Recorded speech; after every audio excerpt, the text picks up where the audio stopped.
Ako si Ligaya Reyes, 50 anyos na, at nakatira ako sa isang tahimik na bayan sa probinsya ng Batangas. Pero karamihan ng mga Sabado't Linggo, makikita mo ako sa aming munting kubo sa tabi ng Taal Lake, isang lugar kung saan ang hangin ay sariwa at malamig, at ang gabi bumabalot sa balat ko na parang malambot na kumot na gawa sa sinulid. Buong buhay ko, inisip kong simple lang ako, isang babaeng diretso ang utak, parang libro na bukas sa lahat, pero walang mga pahinang malalaswa. Ngayong 2023 na, ang anak kong si Marco, naisip kong pasayahin siya ng kaunti. Nagluto ako ng inihaw sa aming bakuran, pinatugtog ang lumang radyo ko na may mga kantang OPM ng dekada 90, at naglagay pa ng inflatable pool na parang maliit na batya lang ang laki, hindi man para sa beach party, pero para sa saya lang. Nakapulang barot saya ako, hugis perlas, medyo nakalapat sa katawan na nagpapakita ng aking mga kurba ng hindi sobra. May manipis na sinturon akong ginamit para i-emphasize ang aking baywang at suot ko ang aking paboritong leather sandals na may maliit na takong. Hindi mataas para hindi ako mahirapang maglakad, pero sapat na para maramdaman kong babae pa rin ako. Ang buhok ko ay tiniklop ko sa isang magarbong bun. May 2 hibla na nakalabas para balutin ang mukha ko. Sa tenga, may mga perlas na hikaw, at sa pulso, manipis na pulseras na galing pa sa lola ko. May halong langis ng rosas ang pabango ko, hindi para magyabang, kundi para unang maamoy nila bago pa man ako magsalita. Dumating sina Marco at ang kanyang mga kaibigan, at agad na napansin ko sina Carlo at Jordan. Sila yung tipo ng lalaki na may ngiti na parang may sikreto at mga balikat na parang pinanday sa gym o kaya sa workshop ng mga karpintero. Naupo sila sa beranda habang ako naman ay abala sa kusina, nag-aayos ng mga pinggan ng ensalada at naglalagay ng mga lokal na pagkain tulad ng atsara, kamatis na galing sa aming taniman at malamig na kalamansi juice na nilagay ko sa mga basong bote. Napansin ko ang mga titig nila. Hindi ito mga titig na bastos o palabiro lang. Para itong titig na nagpapaisip sa'yo kung talagang bagay ang suot mo sa katawan mo, parang sinasabi ng mga mata nila, sigurado ka bang kaya mong dalhin yang ganda? Ma'am Ligaya, ang tubig sa pool, malamig ba? Tanong ni Carlo habang inaabot ko ang isang plato.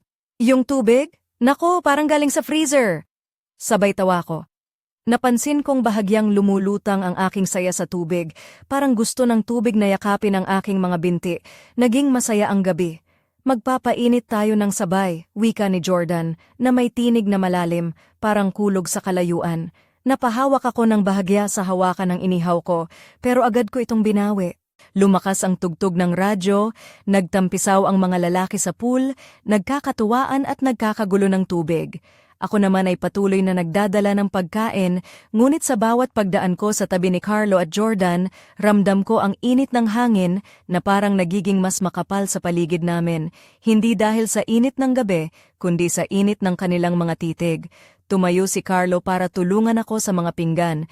Dahan-dahan niyang hinawakan ang aking braso para bang nagkakamali lang siya. Mag-ingat ka, baka mapaso, anya, at sandaling tumigil ang kanyang mga daliri sa aking balat. Kayang-kaya ko naman, Carlo, sagot ko na may ngiti, pero sa loob ko'y may kumikislap na apoy. Si Jordan naman, nang ako'y yumuko para ilagay ang mga inumin sa mesa, ay ngumiti at sabi, parang reyna ng kubo ang itsura mo sa suot mong saya, Ma'am Ligaya. Napangiti ako, pero ramdam ko kung paano umakyat ang init sa leeg ko. Palapit na ang gabi at ang mesa ay puno na ng mga pagkain, ensaladang talong, inihaw na baboy, at mga gulay na parang sumisigaw sa sarap. Nang bumaba na ang araw sa likod ng mga puno, naiwan kami sa bakuran na may ilaw mula sa mga lampara at tunog ng tawa. Sa isang pagkakataon, tumakbo si Marco papunta sa kapitbahay para humingi ng karagdagang uling at naiwan ako kasama sina Carlo at Jordan. Sis, ako na ang maghuhugas ng pinggan, sagot ni Jordan habang pinupulot ang mga basag na pinggan. Kung gusto nyo, pati ang banyo namin ay kayo na rin ang maglinis, dagdag niya na may halong biro.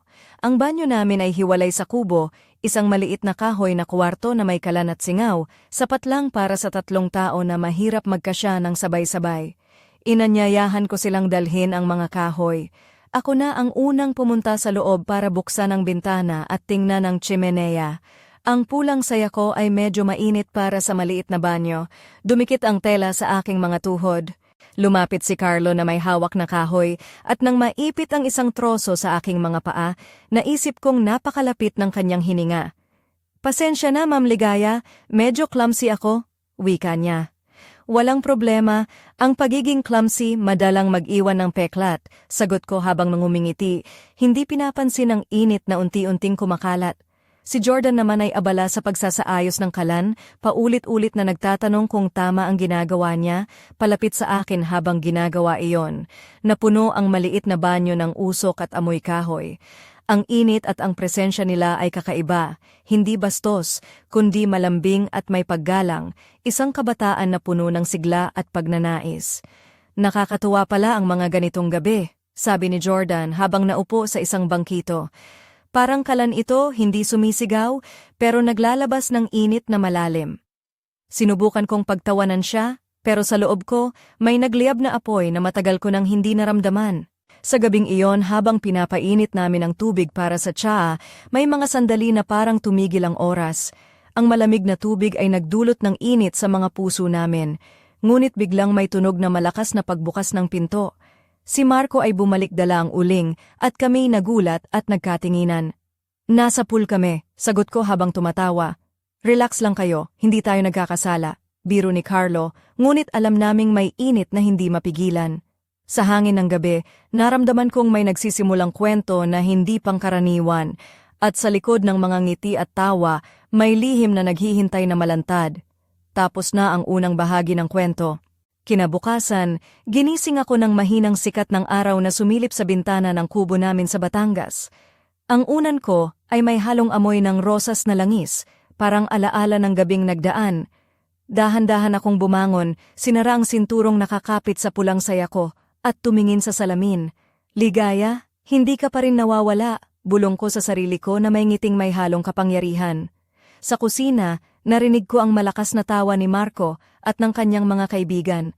Naka-shorts at tsinelas sila, nagluluto ng tortang talong habang nagkikiskisa ng mga biro na parang mga barkada sa kanto. Ako naman, nakasuot ng light blue na saya na gawa sa lino, na may mga puting bulaklak na disenyo, simple pero elegante.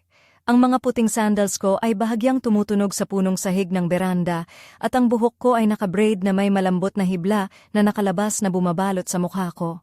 Sa tenga ko ay mga maliit na hikaw na gawa sa perlas at sa pulso, suot ko ang pulseras na gawa sa ginto, regalo ng yumaong ina ko. Nang lumabas ako sa pintuan, nakita ko sina Carlo at Jordan sa beranda, naka-t-shirt at maong na shorts. May hawak silang 2 tasa ng mainit na kape na may halong gatas at ang mga mata nila ay naghahanap ng aking pansin. Nang makita nila ako, agad silang ngumiti. Magandang umaga, Ma'am Ligaya, bati ni Carlo habang inaabot ang isa sa mga tasa. Salamat, Carlo. Kaya nyo naman pala maging barista, bati ko habang tinatanggap ang mainit na kape. Ang aroma nito ay tila baga nagpaalala ng mga umagang puno ng pangako. Habang umiinom kami sa beranda, napansin ko kung paano si Jordan ay nakatitig sa akin ng may halong paghanga at pagkamangha.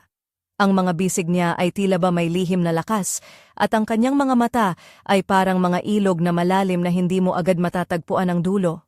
Hindi ko maiwasang mapatingin sa kanyang mga kamay, malaki, malambot, at parang sinadyang maingat sa bawat kilos. Nang tumayo si Carlo para tulungan si Marco na maghugas ng pinggan, si Jordan naman ay lumapit sa akin at nagtanong, Ma'am Ligaya, gusto mo ba ng tulong sa pag-aayos ng hardin? Nakita ko kasi na medyo nagkakalat ang mga tanim. Ngumiti ako at sumagot, Sige Jordan, pero wag mo akong pagalitan kung magkamali ako ha?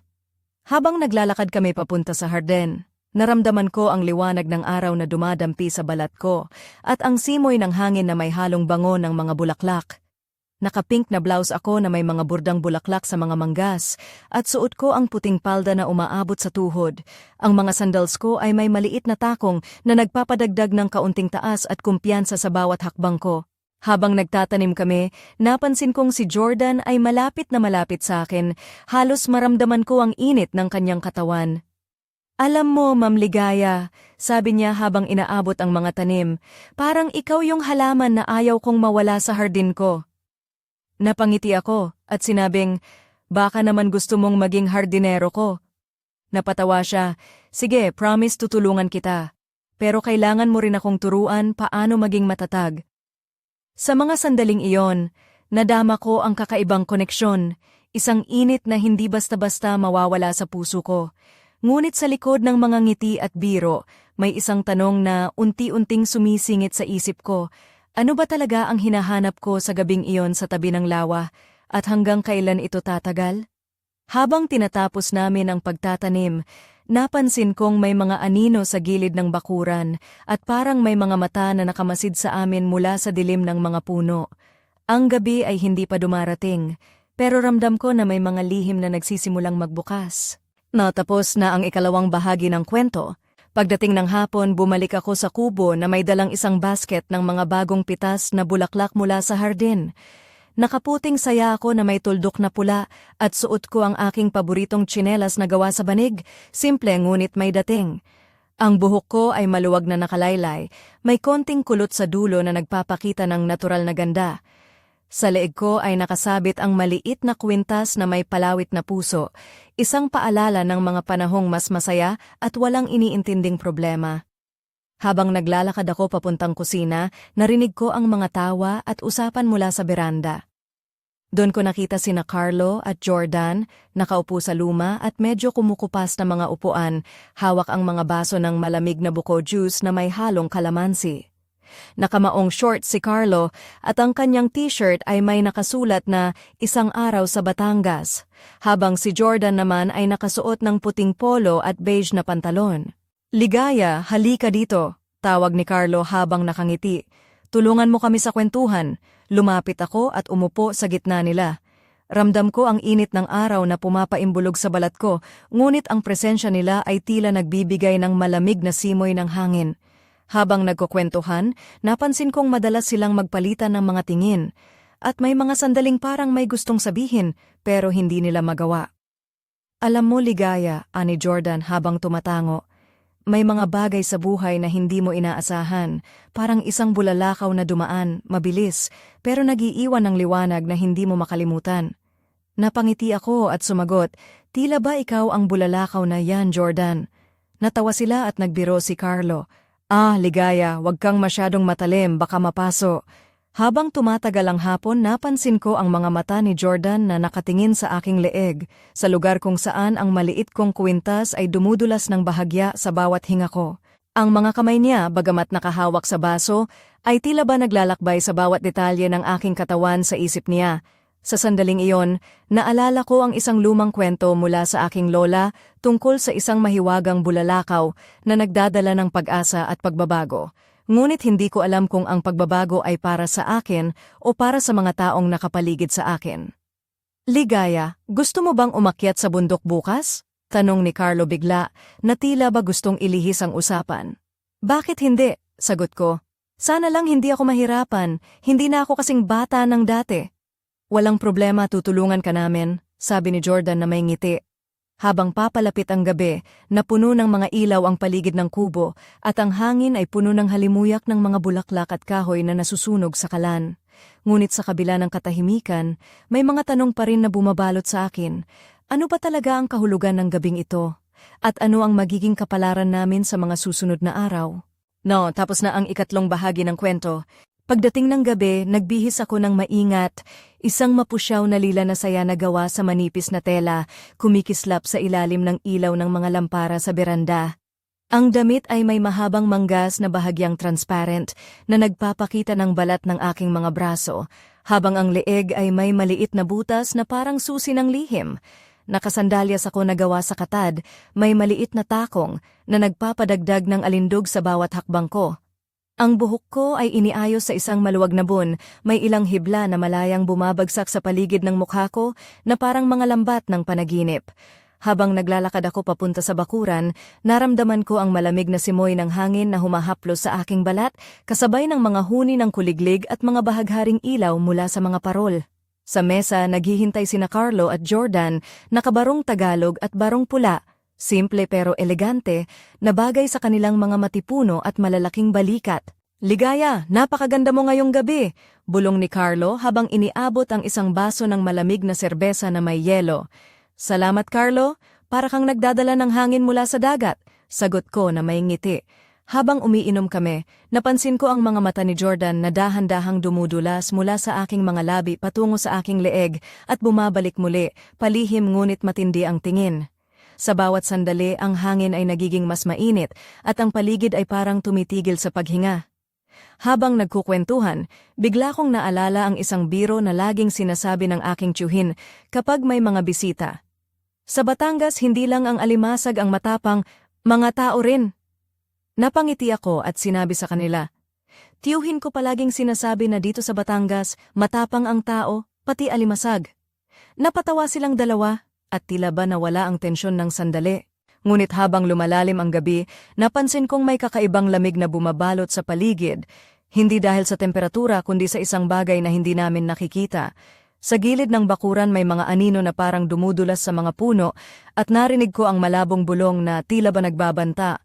Nang tumayo ako para ayusin ang aking palda, nadama ko ang dahan-dahang pagdampi ng kamay ni Carlo sa aking likod. Napangiti ako, ngunit sa puso ko ay may hinahabol na takot at kuryosidad. Ano ba ang lihim na dala ng gabing ito? At hanggang saan aabot ang apoy na unti-unting sumisiklab sa aming pagitan? Tapos na ang ika-4 na bahagi ng kwento. Kinabukasan, gising ako ng maaga sa banayad na huni ng mga ibon sa aming bakuran sa Batangas. Ang araw ay sumisilip na sa pagitan ng mga punong niyog, nagdadala ng liwanag sa bawat sulok ng aming kubo. Nakabatikang puting blouse ako na may malambot na manggas at suot ko ang klasikong maong na palda na bahagyang aabot sa aking mga tuhod. Ang mga paa ko ay nilibutan ng mga simpleng tsinelas na yari sa balat ng baka, komportable ngunit may pagka-elegante. Ang buhok ko ay nakatali sa isang mababang buntot na may isang pulang laso na palamuti na para bang sinasabi nitong handa na akong harapin ang bagong araw. Habang naglalakad ako papunta sa kusina, narinig ko ang mga tawa ng aking anak na si Marco at ng kanyang mga kaibigan. Nakasuot siya ng simpleng t-shirt na may nakasulat na Batanggenyo sa puso at shorts na medyo lumana pero paborito niya. Sa tabi niya, sina Carlo at Jordan ay abala sa pagbabalat ng mga gulay para sa tanghalian. Nilapitan ko sila at dali-dali silang bumangon upang sambitin, "Magandang umaga, Ma'am Ligaya," ang sabay-sabay nilang bate.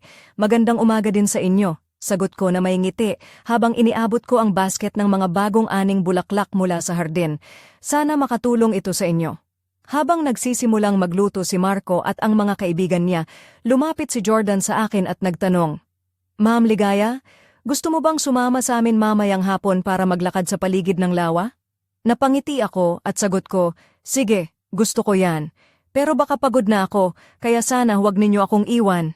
"Hindi po namin kayo iiwan," sabi ni Carlo na may matamis na ngiti. Habang naghahanda kami para sa lakad, napansin ko ang malalambing na titig ni na Carlo at Jordan sa akin. Ang kanilang mga mata ay puno ng kuryosidad at pagnanais, ngunit may halong paggalang na nakakagaan ng pakiramdam. Sa paglakad namin sa paligid ng lawa, ang mga alon ay dahan-dahang humahampas sa baybayin at ang hangin ay may halong amoy ng tubig at mga bulaklak. Si Jordan ay hindi mapakali, palaging lumalapit sa akin, habang si Carlo naman ay tahimik ngunit matatag ang mga mata. Sa isang pagkakataon, huminto kami sa ilalim ng isang malaking puno ng mangga at si Jordan ay lumapit sa akin, dahan-dahang inabot ang kanyang kamay para hawakan ang aking braso. "Ma'am Ligaya, salamat po sa pagtanggap sa amin. Hindi po namin inaasahan na magiging ganito kaganda ang mga sandaling ito," malumanay niyang sabi. Napangiti ako at hinawakan ang kanyang kamay. "Ako rin, Jordan, para bang may bagong buhay na sumibol." Ngunit sa likod ng mga ngiti, may mga tanong na bumabalot sa aking isipan. Ano ba ang tunay na intensyon nila? At hanggang kailan magtatagal ang init na ito bago maging abo? Habang patuloy ang aming paglalakad, may narinig kaming kaluskos mula sa mga palumpong sa gilid. Lumingon kami, ngunit wala kaming nakita. Ang hangin ay tila huminto sandali at ang mga puso namin ay sabay na kumabog. Tapos na ang ika-5 bahagi ng kwento. Pagdilim ng hapon, bumalik kami sa kubo na may daladalang mga bulaklak at mga prutas mula sa paligid ng lawa. Naka-mustard yellow na saya ako na may simpleng disenyo ng mga dahon na nagpapakita ng aking mga braso at bahagyang umaagos ang hangin sa paligid.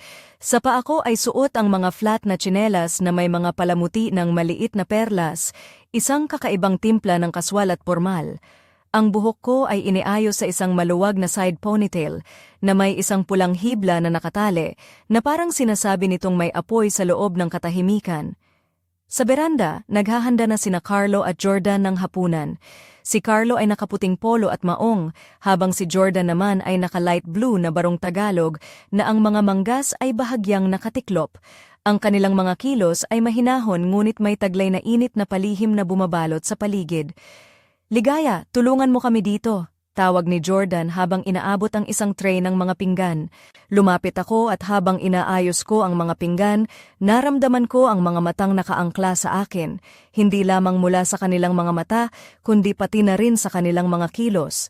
Ang bawat haplos ng hangin ay tila ba nagdadala ng mga lihim na hindi nila masabi. Pagkatapos ng hapunan, nagpasya kaming maglakad sa tabing ilog.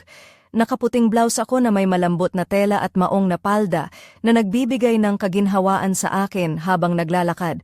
Ang mga sandals ko ay may maliit na takong na nagpapadagdag ng alindog sa bawat hakbang. Habang naglalakad, si Carlo ay biglang humawak ng aking kamay, mahina ngunit matatag. Napangiti ako pero sa loob ay may halong kilig at kaba. "Ligaya, hindi mo ba nararamdaman? Parang may kakaibang alindog ang gabi ngayon," sabi niya.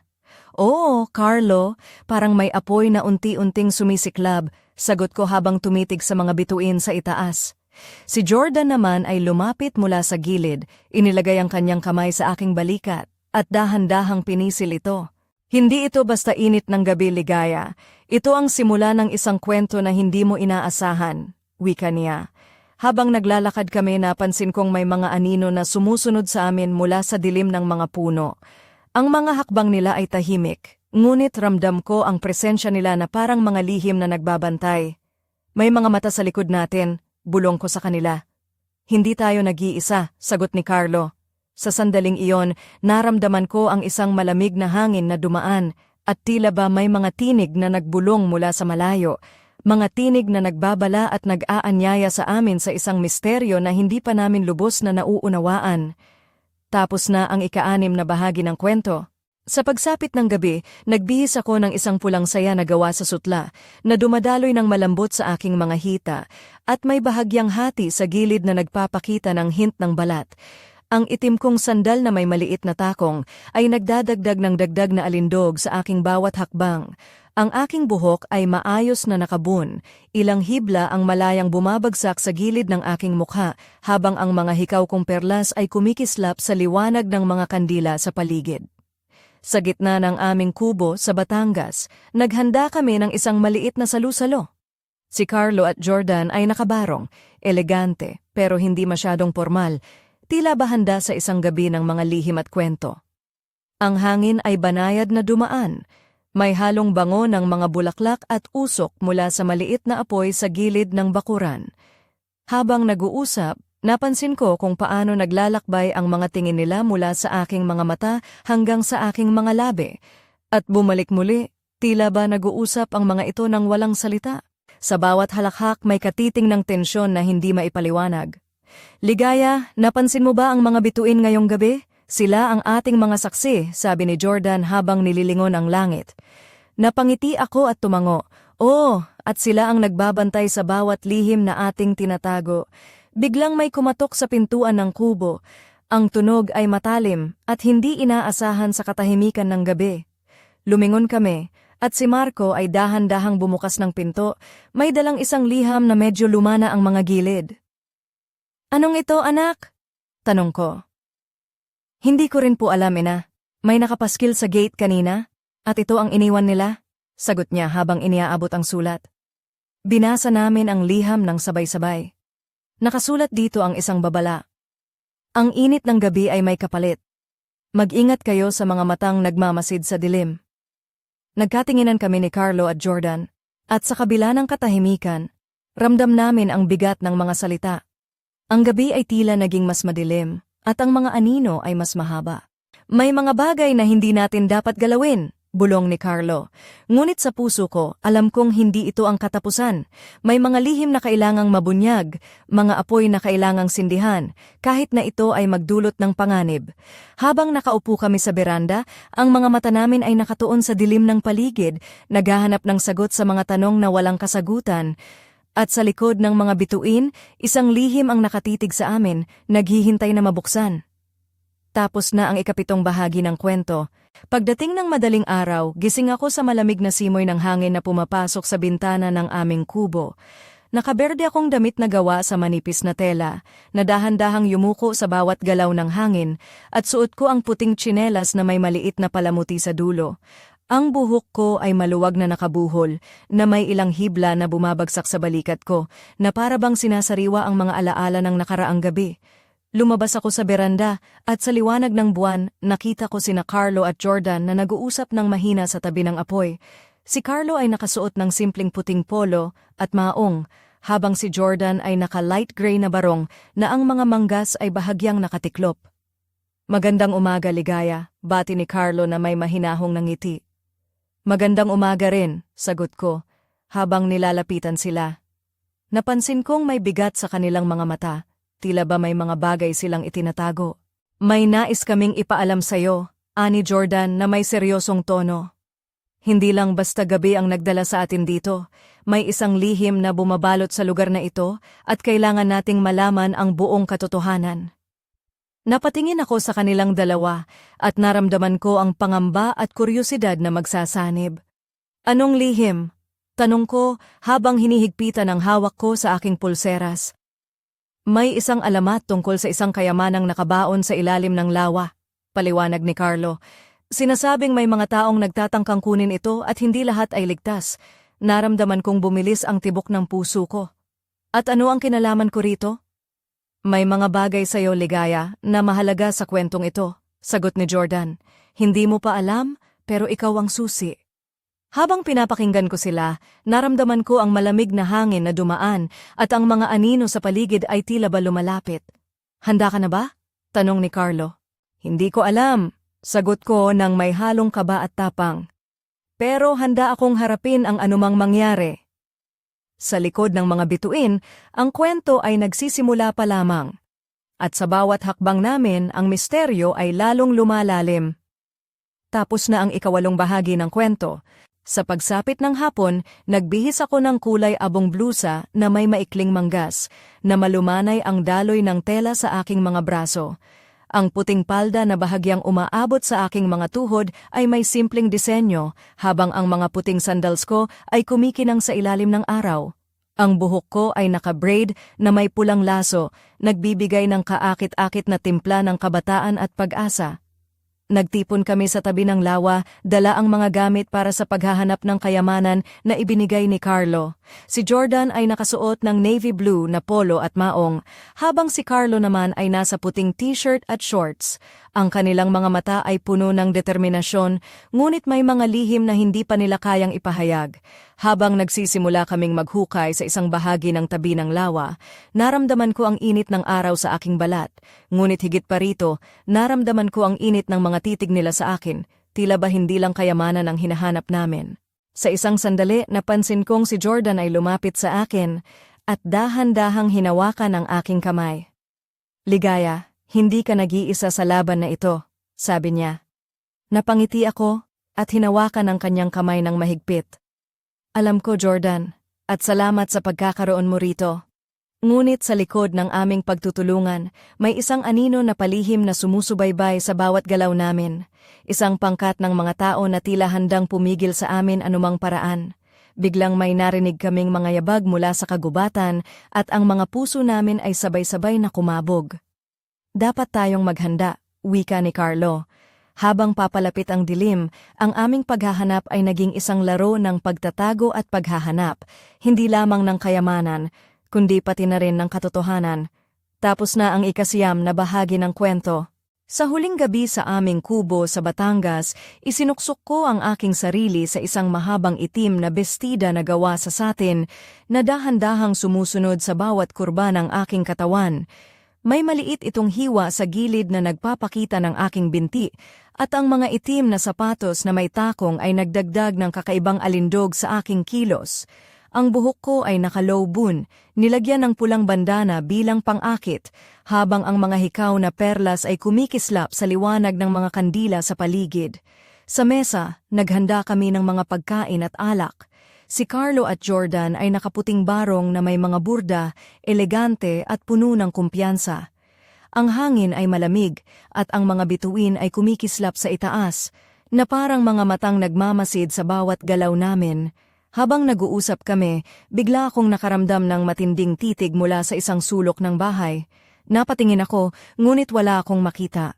Ngunit sa aking puso, alam kong may isang lihim na nagmamasid, isang misteryo na magbabago ng lahat ng aming mga buhay. Ligaya, sabi ni Carlo nang may seryosong tingin. Hindi pa tapos ang kwento natin. May mga piraso pa na kailangang buuin. Tumango ako habang ang mga mata ni Jordan ay naglalahad ng isang pangakong hindi ko pa nauunawaan. Sa labas, narinig namin ang tunog ng sasakyan na dumarating sa daan. Si Marco ang bumalik, ngunit hindi siya nag-iisa. May kasamang isang babae na tila may dalang lihim. Anong nangyayari? Tanong ko habang tumatayo. Ang sagot ay nasa mga mata nila, isang bagong simula, isang bagong misteryo na naghihintay na tuklasin. At sa ilalim ng mga bituin, ang kwento ay nagpatuloy, mas malalim at mas mapanganib kaysa dati. Tapos na ang ikasampung bahagi ng kwento.